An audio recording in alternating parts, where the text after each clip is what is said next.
All right, thank you for coming. It's been a long, hot morning. As you know, we've had a lot of equipment and deputies and support from St. Johns County Sheriff's Office and the FBI here. And I will tell you that I did not predict this would end successfully because this individual is not communicating with us. And fortunately, within the last few minutes, two individuals gave up. So let me tell you the background. Earlier this morning, we responded to a disturbance call on Forsyth Lane, in which an individual had barricaded the road with, frankly, junk and was playing music loud. When deputies responded, it happened to be a female deputy that interacted with him.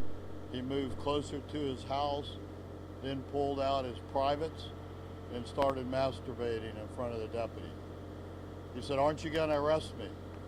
And instead, she did what she's been trained to do, de-escalate, called for back. She backed up, back to the street, waiting for deputies to respond, and then he started throwing debris at the deputy, including a glass bottle. He retreated inside the house. At one point this morning, he came out, resisted again. He was shot with a 40 millimeter rubber bullet. Did not take him down. He did indicate that we hit him, and he said, "Ouch," but he went back inside. He was hit with a second one later when he came back out, and then retreated back inside. We requested the assistance of the St. Johns County Bomb Squad because he had wire and debris. We didn't know really what he had, if he booby-trapped this house or what. We also asked for their rook, which you see back behind me. Well, you see some of the equipment back behind me, which is basically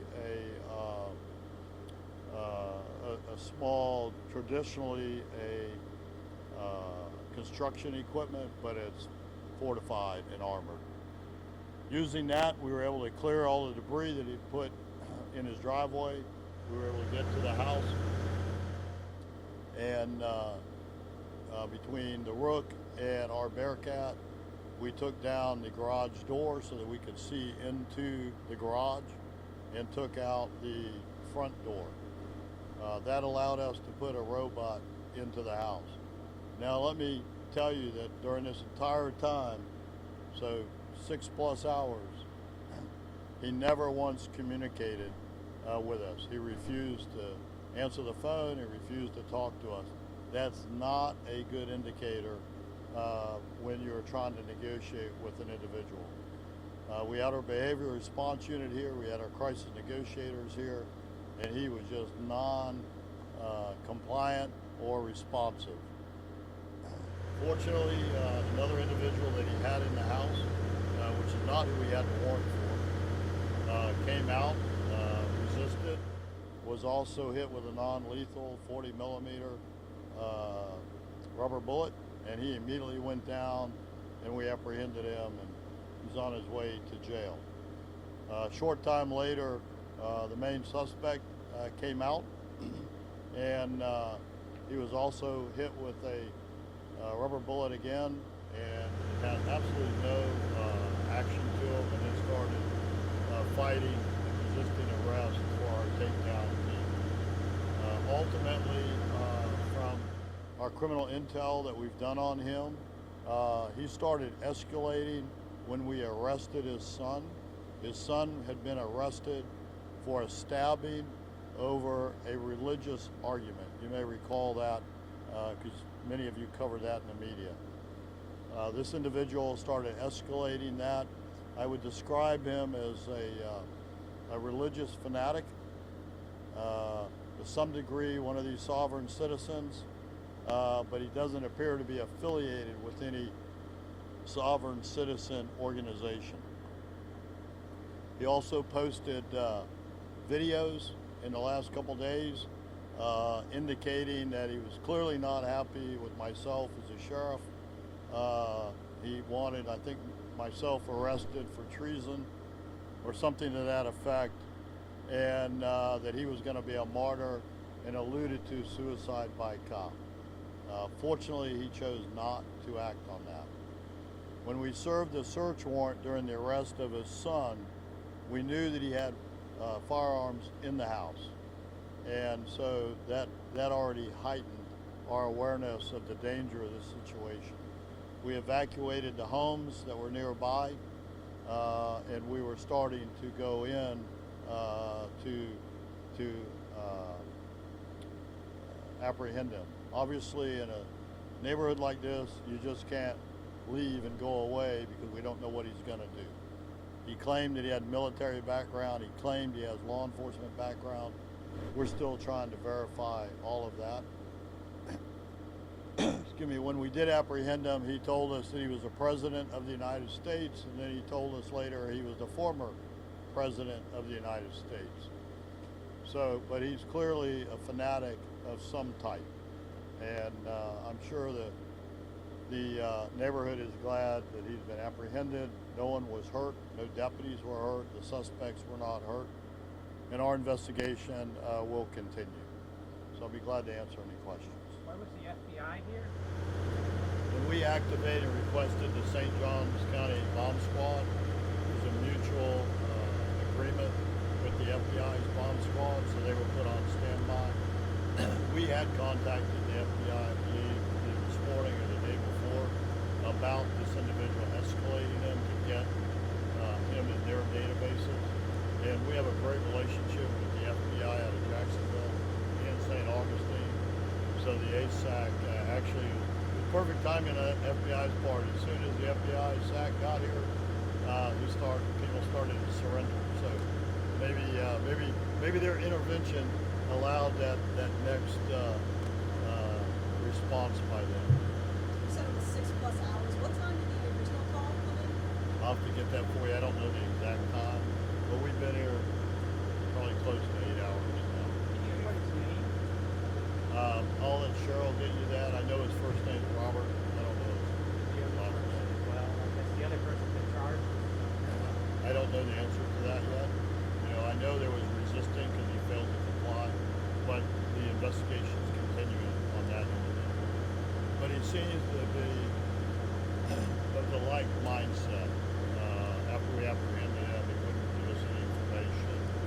We were concerned that the house had been booby trapped and those kind of things, and that's what we're checking on now. Did you determine that there were firearms in the house at the time of the incident here? At any point, is it either of the suspects had any of them? Yeah, so we know when we did the search warrant, there were firearms in the house. We did not have the authority to take them. The father was not a suspect, and no firearm was used in that stabbing, so we could not take them. The search is still ongoing, so we don't know exactly what is in that house, other than there is a lot of stuff in that house. If you look at the garage, it's kind of like a cat rack in it. When was the stabbing? Was that recent? Yeah, I think, you know, Mike, when that stabbing was, I think it was, March. Was it March? yeah, I was going to say about a month or so ago. Yeah. 6:33 6:33 is when it started. It ended about 1:20 probably. Any other questions? Okay. Any idea why he's blaming, saying that you're focusing on you because his son was Well, I'm the arrested? sheriff, and you know my deputies arrested his son.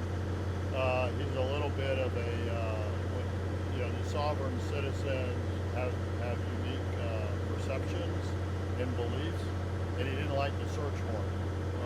Was what my investigator told me. So he's focused on me, which is okay. That's part of my job. I get that. He's not the first one to focus on me, by the way, in 7.5 years. They've always ended up in jail, though, too, so it is what it is. I'm just thankful that this ended successfully. I want to commend our SWAT team, our negotiators, even though they couldn't get him to talk to us, we continue to make announcements and talk to him, and using our de-escalation that we train on.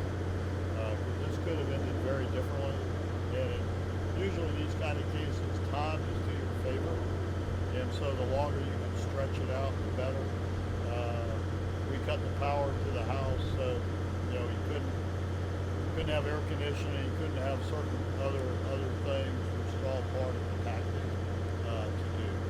And fortunately, he gave up. I heard a couple of booms shortly after 1 o'clock. Were that the 40 millimeter? That's correct. Those are the 40 millimeter rounds. So those rounds are about that big around, and they're a rubber bullet, and they're designed to incapacitate you and stop you, but not kill or seriously injure you. And unfortunately, sometimes between adrenaline, you don't know if he has drugs in his system. You know, at this point, it's too early to tell. Then those things have no effect, and so we don't know that aspect of it. But we used everything we could to avoid a deadly encounter, and fortunately, that's exactly it worked out for us. So, Are the suspects being taken anywhere for treatment for their injuries from that, or are they being taken straight to jail? they'll go straight to jail. They were checked out by Flagler County Fire Rescue, who, by the way, was here with us the entire time, just in case we needed them. And the jail medical will determine if they need to be evaluated further in the hospital before they accept it. But I just want to commend the entire team, all my deputies, St. Johns County, assistants from the FBI, whether professional support negotiators, behavior response unit, just the entire team was here. I probably had close to 40 deputy sheriffs here, and some chiefs, and SWAT commander, and so forth. But this is what you train for. You always hope you never have to use it. This is why we have this equipment.